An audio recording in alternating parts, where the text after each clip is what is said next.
আসসালামু আলাইকুম, কেমন আছেন সবাই? Welcome to my new blog. তো আলহামদুলিল্লাহ আমি অনেক ভালো আছি। আশা করি আপনারাও অনেক ভালো আছেন। তো আজকে সকালে নাস্তা আমি বাইরে থেকে কিনে আনছিলাম, বাসায় বানাই নাই, শরীরটা তেমন ভালো লাগতেছিল না তাই। তো এটা হচ্ছে মালয়েশিয়াতে এগুলো বলে মিলু আইস।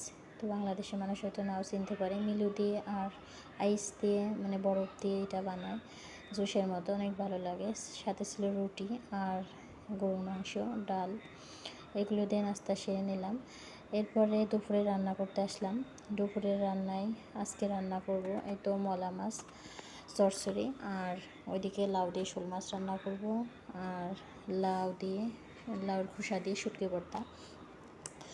তো আমি এইদিকে এই মলা মাছ চরচড়ি করার জন্য পেঁয়াজ মরিচ সব কেটে নিয়েছি। তো যতটুকু আলু দিয়ে সাধারণত মূলত আমি চরচড়ি করব, তো আলু আমি অর্ধেকটা নিয়েছি। আলু যদি বেশি হয় মাছের থেকে, পেঁয়াজের থেকে, তাহলে কিন্তু তরকারির স্বাদটাই নষ্ট হয়ে যাবে। যে কারণেই দেখেন আমি অর্ধেকটা আলু রেখে দিছি আর অর্ধেকটা দিব। তো পেঁয়াজও প্রায় আলুর সমানই 4টা পেঁয়াজ নিয়ে আসি। মরিচও কিন্তু পরিমাণ মতো দিবেন। যদি মরিচ একবারে কম দেন তাহলে কিন্তু মিষ্টি মিষ্টি লাগবে, তরকারির স্বাদটাই নষ্ট হয়ে যাবে। তো এই দেখেন আলুগুলো আমি মেশিন দিয়ে কেটে নিয়েছি। তো আলু চাকু দিয়ে কাটলে কিন্তু এরকম সুন্দর চিকন হয় না, যে কারণে আমি মেশিন দিয়ে কাটছি। তো এখানে তো আর বটি নাই যে বটি দিয়ে কাটবো। তো আমি এখন চিকন চিকন, এই দেখেন কি সুন্দর চিকন চিকন হয়েছে আলুগুলা। এখন আমি আলুগুলো পরিষ্কার করে ধুয়ে নিতেছি, 2-3 বার করে পরিষ্কার করে এরকম ধুয়ে নেবেন। ধুয়ে উঠিয়ে নিতেছি আলুগুলো ধুয়ে শেষ করে। তারপরে আমি এখন এই পেঁয়াজ মরিচা যেগুলো সব কেটে রাখছিলাম এই সবগুলা এখন দিয়ে দেবো একে একে মশলা। আর এই দেখেন এই মাছগুলো ধুয়ে আমি কিন্তু লবণ দিয়ে একবারে পরিষ্কার করে ধুয়ে রাখছি, 2-3 বার করে ধুইছি লবণ দিয়ে। এখন আমি কড়ার মধ্যে আলু দিয়ে দিছি, পেঁয়াজ রসুন, তারপরে সজের গুঁড়া, হলুদের গুঁড়া, জিরার গুঁড়া, তারপরে মরিচ দিছি।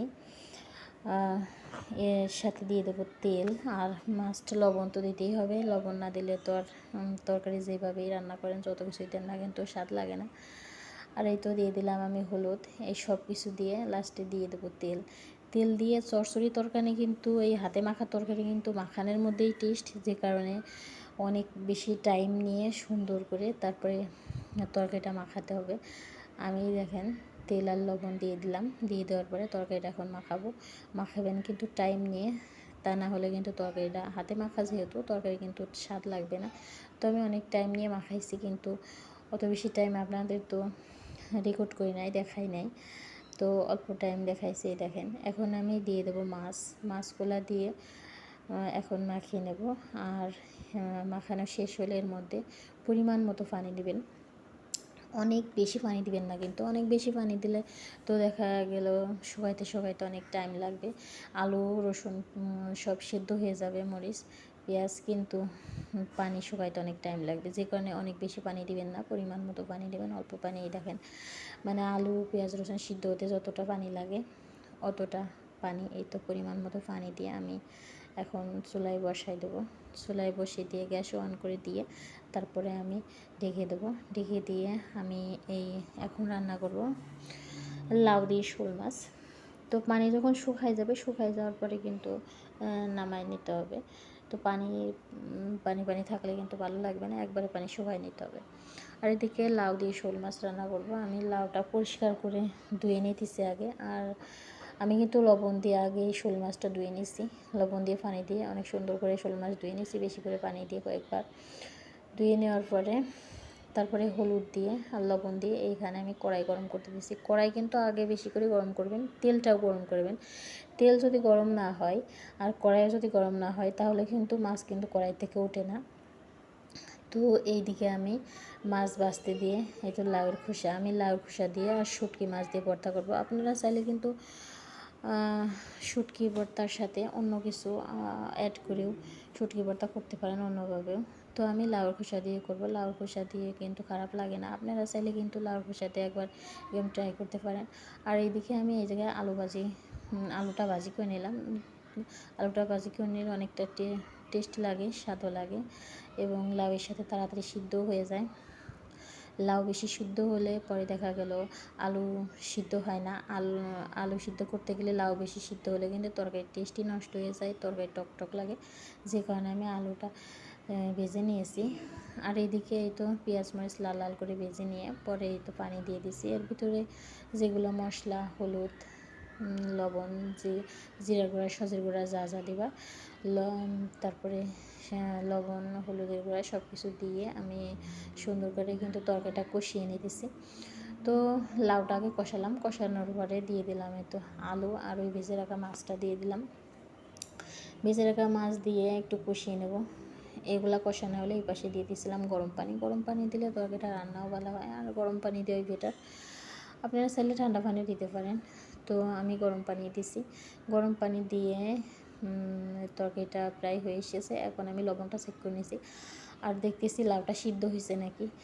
লাউ সিদ্ধ হলেই কিন্তু নামিয়ে নেব। আর লবণ চেখে নেওয়ার কারণ, আপনি যত স্বাদ করেই রান্না করেন, লবণ যদি ঠিক না হয় তাহলে কিন্তু তরকারি স্বাদ লাগে না। তো যে কারণে আমি লবণটা চেক করে নিয়ে আর একটু লবণ অ্যাড করলাম, লবণ কম হয়েছিল। আর এই পাশে আমি বারে বারে দেখতেছিলাম লাউটা সিদ্ধ হয়েছে নাকি। লাউ সিদ্ধ হয়ে গেছে, দেখেন কত সুন্দর একটা কালার আইছে লাউয়ের, একদম লীল কালারই আছে।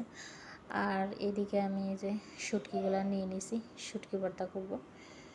শুটকি ভর্তা আমি কিন্তু শুটকি মাছগুলো গরম পানি দিয়ে পরিষ্কার করে ধুয়ে নিয়েছি। আপনারা কিন্তু অবশ্যই গরম পানি দিয়ে শুটকি মাছ ধুয়ে নেবেন, কারণ শুটকি মাছ তো ভালো করে ধুয়ে নেওয়াই ভালো, কারণ না হলে কিন্তু মানে ভালো লাগে না, আবার মানে খারাপও লাগে শুটকি মাছ না ধুয়ে রান্না করলে গরম পানি দিয়ে, এটা তো সবাই জানেন। আর এদিকে আমি পেঁয়াজ রসুন সব পরিষ্কার করে কেটে নিয়েছি, মানে সিলে কেটে নিয়েছি। আর আমি আজকে মূলত ব্লেন্ডার করব শুটকি মাছের ভর্তা। আমাদের এখানে তো আর পাটা নাই, চেচনি আছে দেখেন। আর চেচনিতে আমি চেচবো না, কারণ বাচ্চা কাচ্চা নিয়ে তো ঝামেলা ভালো লাগে না, ব্লেন্ডার করাই সহজ হয়। এই তো আমি তেল গরম দিয়ে দিছি। এখন আমি শুটকি মাছগুলো ভেজে রাখবো। তো শুটকি মাছগুলো কিন্তু কাঁচা কাঁচা যেন না থাকে, তা না হলে কিন্তু মানে গন্ধ লাগে। তো শুটকি মাছের গন্ধ কারো কাছে ভালো লাগে, কারো কাছে খারাপ লাগে, আমার কাছে ভালো লাগে না, যে কারণে আমি শুটকি মাছগুলো তো লাল লাল করে ভাজি করে নিয়েছি। অন্য শুটকি আমার কাছে ভালো লাগে না, আমি ভর্তা খুবই কম করি। এই শুটকিটা আমার কাছে খুবই ভালো লাগে, ছোটো ছোটো শুটকি, তেমন গন্ধ লাগে না এবং স্বাদও লাগে। তো এই তো আমি ভাজি করে উঠে নিতেছি শুটকি মাছগুলো ভাজি করে। এর মধ্যে আমি দিয়ে দেবো ওই কেটে রাখা পেঁয়াজ, রসুন আর মরিচটা। তো পেঁয়াজ আর রসুনটাও মরিচটাও লাল লাল করে ভেজে নেবো। দেখেন কাঁচা কাঁচা যেন না থাকে, পরে কিন্তু তেমন স্বাদ লাগবে না, এরকম লাল লাল করে। আর মরিচটা কিন্তু পরিমাণ মতো দেবেন, মরিচ যদি কম দেন তাহলে কিন্তু স্বাদ লাগে না। তো আমার হাজব্যান্ড একটু মরিচ খাই বেশি, জাল খেতে চাই, যে কারণে আমি একটু মরিচ বেশিই দিই। তো চাইলে এর ভিতরে শুকনো মরিচও দিতে পারেন, শুকনো মরিচ দিলে কিন্তু আরও বেশি স্বাদ লাগে। শুকনো মরিচ আমি দিই নাই, ছিল শুকনো মরিচ, আবার একটু গ্যাস্ট্রিকের প্রবলেম দেখে আমি শুকনো মরিচটা দিই নাই, খাই না। আমার ভালো লাগে খাইতে, কিন্তু স্বাদ লাগে, কিন্তু এই গ্যাস্ট্রিকের প্রবলেমের কারণে শুকনো মরিচ দিই না। তো আমি শুকনো মরিচ ছাড়াই এই তো ভাজি করে নিতেছি। এখন এই সবগুলো ভাজি করা হলে সব কিছু ঠান্ডা হওয়ার পরে আমি ব্লেন্ডার করে নেব। এই দেখেন লাল লাল ভাজি করা হয়ে গেছে। এই তো ভাজি করা হলে আমি সব কিছু এখন নামিয়ে নেব, মানে পেঁয়াজ রসুন আদা পেঁয়াজ রসুন গুলা সব কিছু। তো এই দেখেন আগে আমি শুটকিটা ব্লেন্ডার করে নেব। শুটকিটা কারণ মচমচা হয়েছে, একসাথে দিলেই দেখা গেল ব্লেন্ডার তেমন সুন্দর হলো না, ব্লেন্ডার করা আনাম থেকে যেতে পারে, যে কোনো শুটকিটা আগে ব্লেন্ডার করে নেব। এখন মচমচা হয়েছে, কারণ ভাজি করে আগে রেখে দিয়েছিলাম, একটু ঠান্ডা হওয়ার পরে কিন্তু মচমচা হয়। এই তো মচমচা হয়েছে, আমি ব্লেন্ডার করে নিতেছি। আর ব্লেন্ডার করার পরে দেখেন ভর্তাটা কী সুন্দর হয়েছে, লবণও ঠিকঠাক আছে।